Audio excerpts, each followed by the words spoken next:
Okay, so one of the issues that the dogs have, especially Butch, is he does not come on command.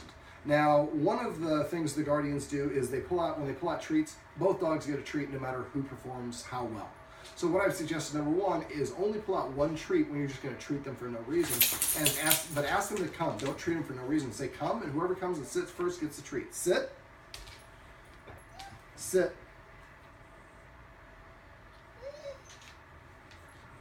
Sit. So the second that he sits down, he gets the high value reward, in this case, the treat. All right, so before I call a dog, what I'm going to do is I'm going to hold my arm, I'm going to do it sideways so you can see it, with a 90-degree bend here. Now I'm not going to hold it off to the side, I'm going to hold it towards the dog, but I don't want to have the dog look up, and this is what the dog sees me doing. I'm farting around, I'm not ready. So the dog looks up at me, I want him to see, if you look at Butch right now, he's tracking my hand, because from his perspective, it looks like I have a treat. Butch, come. Come. Now, normally I like to let him lick it off my treat and scratch him on the chin, but because of his underbite, it's going to be easier to just kind of roll it in. So what I did, if you saw that, is I just asked him to come. You know, when I first started this, I said come, he was there, he walked off. So what we want to do is just start in the smallest way possible. So in this case, I'm going to ask him to give me one step. Butch, come. Whoop, let's try that again. Butch, come. Butch, come. Come. So I would just pop it in his mouth. It's going to be easier for him. Come. Come. So I'm saying come twice. I'm saying the command word, and then when he comes to me, I deliver the treat, I'm saying the command word again. So what I would suggest you guys do is start out, now again, when you do it, make sure that you're holding your hand out towards the dog with this angle. Now if the dog doesn't come, watch Butch right now. The lower you go, the more it's for the dog. So I say come one time. If he doesn't come, then I do this. Let's wait for him to look away.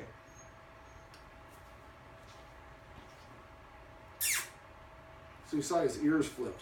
I use a kissing sound as my affirmation or to get the dog's attention. So I say come. He doesn't come. If I say come, come, come, I'm watering down the come. So I say come once. If he doesn't come, then I say, and then I start lowering my hand.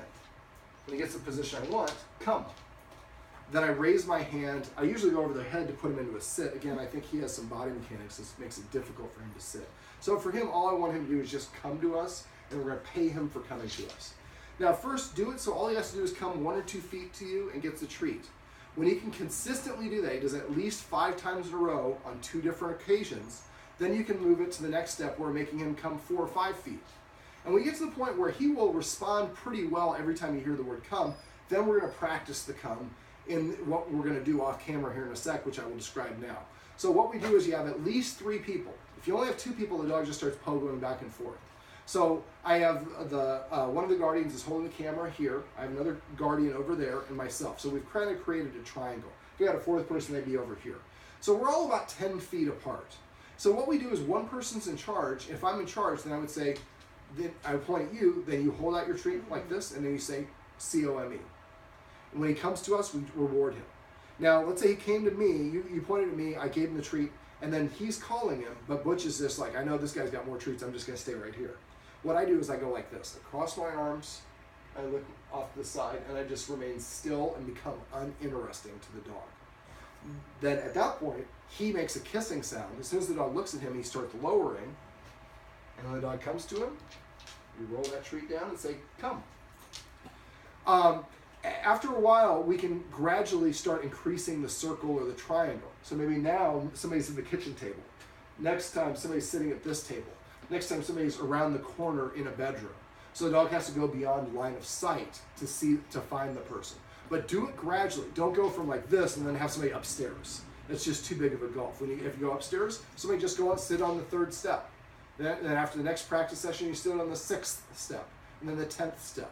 So the dog gradually gets further and further, but every time he comes to somebody, he gets a high value reward while he simultaneously hears the word here or come or whatever your command word is. After a while, then your dog does it consistently inside. Then what you want to do is start incorporating distractions. Practice the game. Let's say you have some people over to watch a football game. You got 6 people here. Have 3 of the people practice come. So while the other 3 are watching the game, I'm like, yeah! And all of a sudden now the dog has to perform amongst distractions. And then we do it with the radio on. And at first with low volume, then we make it louder.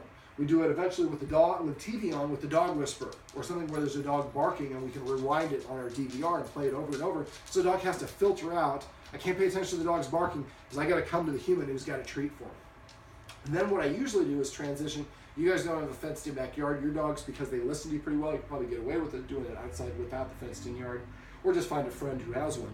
But then you want to practice it outside, because inside, I've already sniffed and peed on and licked everything as a dog inside. Go outside, that's a constantly changing environment.